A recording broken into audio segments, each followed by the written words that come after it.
Bienvenido. En este primer módulo exploraremos la relación entre el golf y la teoría de los sistemas complejos.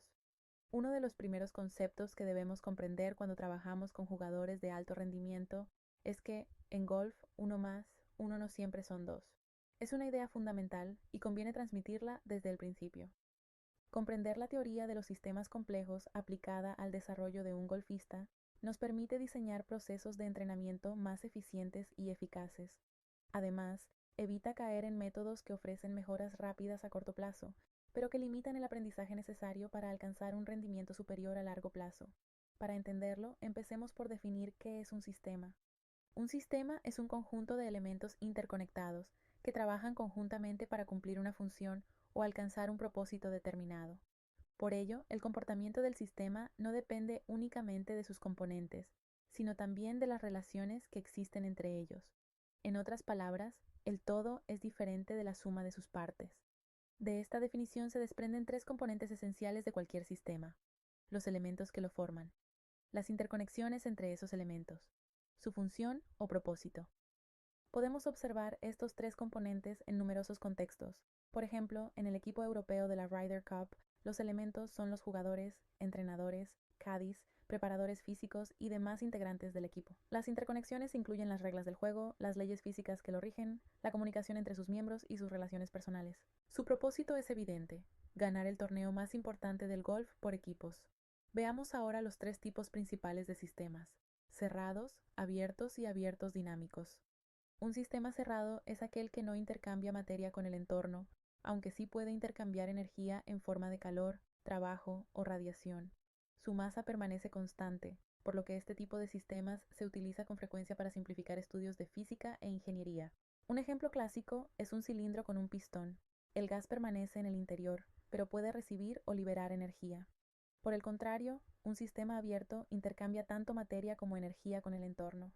Como consecuencia, su masa y su energía pueden variar con el tiempo. Un ejemplo sencillo sería una olla con agua sobre el fuego. El agua se evapora mientras recibe calor de la fuente de energía. Finalmente, el tipo de sistema que más nos interesa es el sistema abierto dinámico. Se trata de un sistema cuyas características cambian continuamente como consecuencia de su interacción con el entorno. Quédate con esta idea, porque será clave durante todo el curso. Un sistema abierto dinámico evoluciona constantemente gracias a su interacción con el entorno. Estas interacciones implican un intercambio continuo de materia y energía, por lo que el sistema cambia constantemente como consecuencia de su relación con el entorno. Un claro ejemplo de sistema abierto dinámico somos los seres humanos, y más concretamente, los golfistas. A diferencia de los sistemas cerrados, los sistemas abiertos dinámicos tienen la capacidad de adaptarse, perseguir objetivos, preservarse, evolucionar y mantenerse en continua interacción con el entorno. Por ello, es imposible comprender plenamente el juego y las características de un jugador sin conocer el entorno en el que se ha desarrollado. Entender ese contexto resulta fundamental para identificar qué aspectos de su juego necesitan evolucionar y qué condiciones favorecerán ese desarrollo. Además, estos sistemas poseen una característica esencial: la autoorganización, un concepto que analizaremos con más detalle más adelante. Los elementos que forman un sistema pueden ser tangibles o intangibles. Los elementos físicos del cuerpo humano, como brazos, piernas, tronco, músculos o estructura ósea, son relativamente fáciles de identificar y comparar. Esto permite establecer referencias sobre aspectos como la estatura, el peso, la fuerza o la movilidad de un jugador. Esta labor corresponde principalmente al preparador físico, responsable del desarrollo y acondicionamiento del deportista. No obstante, el entrenador de golf también influye directamente en este proceso, ya que el tipo y el volumen de entrenamiento que propone pueden favorecer o limitar ese desarrollo e incluso contribuir a la recuperación, o por el contrario, aumentar el riesgo de lesión. Por ello, la coordinación entre todos los profesionales implicados resulta imprescindible. Sin embargo, existe una tarea todavía más compleja: comprender cómo interactúan los distintos componentes físicos del cuerpo para producir una secuencia de movimientos eficiente, ya sea para generar mayor potencia o para conseguir un determinado vuelo de la bola. Para ello es fundamental analizar aspectos biomecánicos y técnicos como la secuencia de movimientos, la generación y transferencia de energía, la velocidad del palo, el ángulo de ataque o el recorrido del swing. Gracias a la tecnología actual, todos estos parámetros pueden medirse con gran precisión. En este ámbito, el entrenador de golf debe liderar el proceso, con el apoyo del preparador físico, cuando sea necesario mejorar limitaciones de fuerza o movilidad. Como puedes comprobar, las interconexiones entre los distintos elementos del sistema y, en este caso, la comunicación entre los miembros del equipo técnico son esenciales para alcanzar los objetivos del jugador. Por ello, es imprescindible que los objetivos del jugador, del preparador físico y del entrenador estén alineados o, al menos, sean complementarios. Más adelante, profundizaremos en este aspecto cuando hablemos de la jerarquía de los propósitos. Llegados a este punto, identificar, evaluar y establecer criterios para comparar los elementos intangibles de un jugador es una tarea mucho menos visible y sin duda mucho más compleja. Sin embargo, como veremos a lo largo del curso, también es una de las que mayor impacto tiene sobre el rendimiento. Entre estos elementos se encuentran las emociones, los conocimientos y especialmente las funciones ejecutivas y las capacidades cognitivas que constituyen el eje central de este curso. Su evaluación y estimulación corresponde, preferentemente, a un profesional especializado en neuropsicología, que debe trabajar en estrecha colaboración con el entrenador de golf.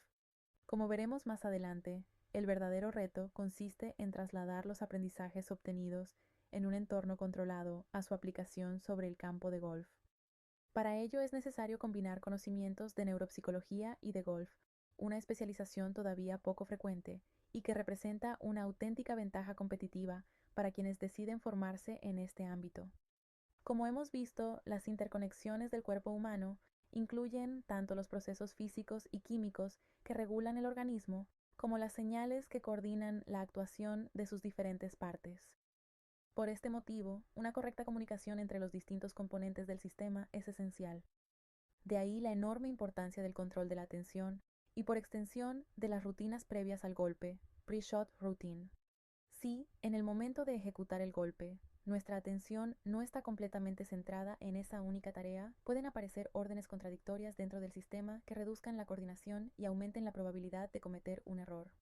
Además, aprender a controlar los procesos atencionales en competición de máximo nivel resulta extremadamente difícil sin competir de forma habitual en ese entorno. Las exigencias, la presión emocional y las expectativas son muy diferentes a las de un torneo de club. Por eso se suele decir que el mejor entrenamiento es la competición. Con esta idea en mente, pasemos a analizar el tercer componente esencial de cualquier sistema, su propósito. Al hablar del propósito de un sistema, es fundamental comprender una idea que condiciona el rendimiento de muchos jugadores, especialmente en el alto nivel. Todo sistema tiene un objetivo principal: garantizar su propia supervivencia. Este principio también se aplica al cerebro, que es el órgano encargado de gobernar el sistema con el que jugamos al golf. El cerebro evalúa constantemente si las actividades que realizamos favorecen o ponen en riesgo nuestro bienestar. Por ejemplo, un entrenamiento excesivamente exigente, repetitivo o carente de motivación puede ser interpretado como una amenaza. Cuando esto ocurre, el organismo puede responder mediante reacciones psicosomáticas, es decir, síntomas físicos originados por causas psicológicas, dolores de espalda, muñeca o rodilla, e incluso estados de desánimo o depresión pueden convertirse en mecanismos para alejarnos de aquello que el cerebro considera perjudicial. Por ello, es esencial que objetivos como jugar bien al golf sean compatibles con propósitos superiores, como disfrutar, aprender, mantener relaciones sociales o cuidar la salud. Solo así el sistema podrá funcionar de forma equilibrada y alcanzar su máximo rendimiento. Con esta base, introduciremos ahora dos conceptos fundamentales para comprender por qué es tan importante evaluar y estimular el desarrollo cognitivo de los deportistas desde edades tempranas: la autoorganización y la resiliencia. Autoorganización. La autoorganización es la capacidad de un sistema abierto dinámico, como un golfista, para desarrollar su propia estructura y adaptarse de forma progresivamente más compleja. Aunque es una característica natural de los seres vivos, con frecuencia se limita al imponer un único modelo técnico, como si existiera una sola forma correcta de ejecutar un swing. Sin embargo, aunque todos los jugadores deban respetar las mismas leyes físicas, cada swing es único. Por ello, resulta mucho más beneficioso favorecer la autoorganización que intentar eliminarla. La función del entrenador no debería ser imponer un movimiento idéntico para todos, sino ayudar al jugador a comprender principios invariables, como las leyes del vuelo de la bola, y crear un entorno de entrenamiento que facilite el aprendizaje. La autoorganización implica creatividad, experimentación y adaptación. Puede generar soluciones nuevas e inesperadas, algo que a menudo se sacrifica en favor de la estabilidad y de los resultados inmediatos. Pensemos en el entrenador que dedica años a imponer su idea del swing perfecto, limitando la creatividad motriz de un niño, o en aquel que pretende indicar exactamente cómo debe jugarse un recorrido de 18 hoyos. Ambos enfoques reducen la capacidad del jugador para razonar, adaptarse y encontrar soluciones propias durante la competición. Resiliencia. El segundo concepto clave es la resiliencia, entendida como la capacidad de un sistema para adaptarse a situaciones adversas y recuperar su equilibrio tras una perturbación. Esta capacidad depende de distintos mecanismos de retroalimentación. Los bucles de estabilización detectan desviaciones y aplican correcciones para devolver el sistema a su estado óptimo. Un ejemplo sería repetir ejercicios que anteriormente ayudaron al jugador a recuperar su swing. Por el contrario, los bucles de refuerzo amplifican una tendencia existente. Hábitos positivos, como el entrenamiento cognitivo, el ejercicio físico y una buena alimentación, potencian progresivamente el rendimiento. En cambio, hábitos como el consumo de alcohol o tabaco deterioran el sistema y reducen el rendimiento deportivo. Es importante comprender que la resiliencia no significa permanecer siempre estable. Un sistema resiliente puede atravesar cambios, periodos de adaptación o incluso momentos de crisis, conservando la capacidad de recuperarse. Por ello, no debemos confundir estabilidad con resiliencia. La estabilidad es fácil de observar, mientras que la resiliencia solo se pone realmente a prueba cuando aparecen las dificultades. Con demasiada frecuencia, esta capacidad se sacrifica en favor de resultados rápidos o de una aparente estabilidad a corto plazo. A partir de este momento comprobarás que muchos de los juegos contextuales que proponemos están diseñados para poner a prueba la resiliencia del jugador y su capacidad de adaptarse y recuperarse, dos cualidades esenciales para alcanzar el alto rendimiento. Por ejemplo, un jugador que solo entrena en condiciones de poco viento difícilmente desarrollará la capacidad de adaptarse cuando compita con viento fuerte. En esas circunstancias deberá recalcular distancias, visualizar nuevas trayectorias, realizar cálculos más complejos y tomar decisiones diferentes. Todas estas tareas dependen de las funciones ejecutivas y las capacidades cognitivas. Si éstas no están suficientemente desarrolladas, la adaptación al entorno será mucho más difícil. Otro ejemplo de resiliencia dentro del sistema de juego es el juego corto. Un buen juego corto permite compensar los errores desde el tee o en los golpes de aproximación, algo que, conviene recordarlo, ocurre con mucha más frecuencia de lo que la mayoría de los jugadores imagina. Las condiciones de entrenamiento también influyen en esta resiliencia. En países fríos y lluviosos es habitual dedicar más tiempo al trabajo repetitivo desde el tee o en instalaciones cubiertas, lo que suele producir jugadores muy sólidos en condiciones favorables. En cambio, en regiones con mejor clima, es más frecuente entrenar el juego corto sobre el campo, desarrollando sistemas de juego más creativos y adaptables. Por ello, comprender el entorno en el que se ha formado un jugador y cómo ha entrenado resulta fundamental para identificar sus fortalezas y limitaciones y diseñar un programa de entrenamiento realmente individualizado. En definitiva, hablar de aprendizaje en el deporte es hablar de entrenamiento.